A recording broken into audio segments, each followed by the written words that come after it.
ಕೃಷಿ ಬಗ್ಗೆ ನಾನೊಬ್ಬ ಕೃಷಿಕರಾಗಿ ಅಡಿಕೆ ಚುಕ್ಕಿ ರೋಗ ಬಂದು ಹಳದಿ ರೋಗ ಬಂದು ಸಂಪೂರ್ಣವಾಗಿ ಮಲೆನಾಡು ಭಾಗದಲ್ಲಿ ಸಭಾನಾಯಕರೇ ಸಂಪೂರ್ಣ ಇನ್ಕ್ಲೂಡಿಂಗ್ ಕೂರ್ಗು ಸಂಪೂರ್ಣ ನಾಶ ಆಗಿದೆ.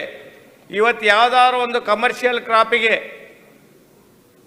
ಒಂದು ಒಳ್ಳೆ ಬೆಲೆ ಕಳೆದ 25-30 ವರ್ಷಗಳಿಂದ ಇದೆ ಅಂತ ಹೇಳಿದರೆ ಅದು ಅಡಿಕೆ ಬೆಳೆಗೆ. ಇವತ್ತು ಅಡಿಕೆ ಕೃಷಿ ಸಂಪೂರ್ಣ ನಾಶ ಆಗಿದೆ ಮಲೆನಾಡು ಭಾಗದಲ್ಲಿ, ಇನ್ಕ್ಲೂಡಿಂಗ್ ಪಾರ್ಟ್ ಆಫ್ ಶಿವಮೊಗ್ಗ. ಬಯಲು ಭಾಗದಲ್ಲಿ ಚನ್ನಗಿರಿ ದಾವಣಗೆರೆ ಭಾಗದಲ್ಲಿ ಸ್ವಲ್ಪ ಉಳ್ಕೊಂಡಿದೆ. ಇವತ್ತು 50,000 ರೂಪಾಯಿ ಮೇಲೆ ಕ್ವಿಂಟಾಲ್ ರೇಟ್ ಇದೆ. ಇವತ್ತು ನಾವು ಪ್ರತಿ ವರ್ಷ ನಾವು ಆ ಅಡಿಕೆ ಚುಕ್ಕಿ ರೋಗಕ್ಕೆ ಹಳದಿ ರೋಗಕ್ಕೆ 60 ಕೋಟಿ ಕೊಟ್ಟಿದ್ದೀನಿ, 20 ಕೋಟಿ ಕೊಟ್ಟಿದ್ದೀನಿ. ಒಟ್ಟುವಾದ ಸಂಶೋಧನೆಯಿಂದ ಅದಕ್ಕೆ ಏನಾರು ಒಂದು ಮಾಡಿಬಿಡಿ, ಸಂಪೂರ್ಣ ತೆಗಿಯೋಕ್ಕೆ ಆ ರೋಗ ನಿವಾರಣೆ ಮಾಡೋಕ್ಕೆ ಏನಾರು ಮಾಡಬೇಕಲ್ಲ. ಪ್ರತಿ ವರ್ಷ ನಾನು ಸ್ವಲ್ಪನೇ ಕೊಟ್ಟುಕೊಂಡು ಆನೆ ಹೊಟ್ಟೆಗೆ ಹರಕಾಸಿನ ಮಜ್ಜಿಗೆ ಹಂಗೆ ಕೊಟ್ಕೊಂಡ್ಬಂದರೆ ಆ ಕೃಷಿ ಉಳಿಯುತ್ತಾ? ಅವನು 30 ವರ್ಷ 40 ವರ್ಷ ಆ ಬೆಳೆದು ಕ್ರಾಪ್ ತೆಗಿಯತಕ್ಕಂಥ ಕ್ರಾಪ್ನ ಅದು ನಶಿಸಿ ಹೋಗ್ತಾ ಇರ್ಬೇಕಾದ್ರೆ ಅವನ ಕುಟುಂಬ ಉಳಿಯುತ್ತಾ? ಅವನ ನೋವಿಗೆ ಯಾವ ರೀತಿ ನಾವು ರಕ್ಷಣೆ ಮಾಡಬೇಕು ಹೇಳಿ? ಈ ಕೆಲಸವನ್ನು ಮಾಡಬೇಕಾಗಿದೆ ಅರ್ಜೆಂಟ್. ಇವತ್ತು ತುಂಬ ಅರ್ಜೆಂಟಾಗಿ ಮಾಡಬೇಕಾಗಿದೆ ಅಡಿಕೆ ಕೃಷಿಗೆ. ಇವತ್ತು ಕೋಆಪರೇಟಿವ್ ಬ್ಯಾಂಕಿಗೆ ನೀವು ಹೇಳಿದ್ರಿ, ಕೋಆಪರೇಟಿವ್ ಬ್ಯಾಂಕಲ್ಲಿ 5 ಲಕ್ಷದವರೆಗೆ 0% ಸಾಲ ಕೊಡಿಸ್ತೀವಿ ಅಂತ ಹೇಳಿ ಮೊನ್ನೆ ಇಲ್ಲೇ ಹೇಳಿದರು.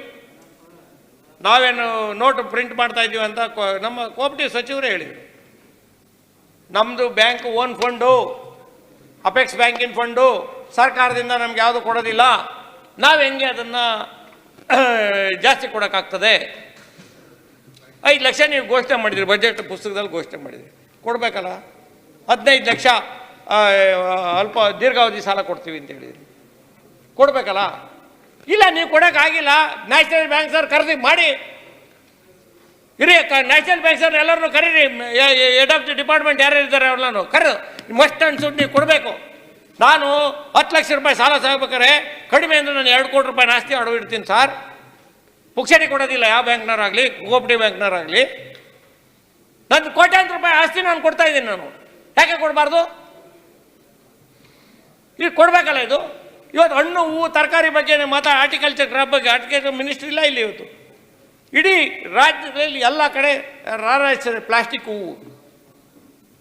ಯಾರೋ ಒಬ್ರು ಮೊನ್ನೆ ಹೇಳಿದರು, I don't want to name, ಭಾಳ MP ಗಳು ಹೇಳಿದರು. ಅದು ಇರ್ಬೋದು, ಒಳ್ಳೆಯ ವಿಚಾರದಲ್ಲಿ ಹೇಳಿರ್ಬೋದು.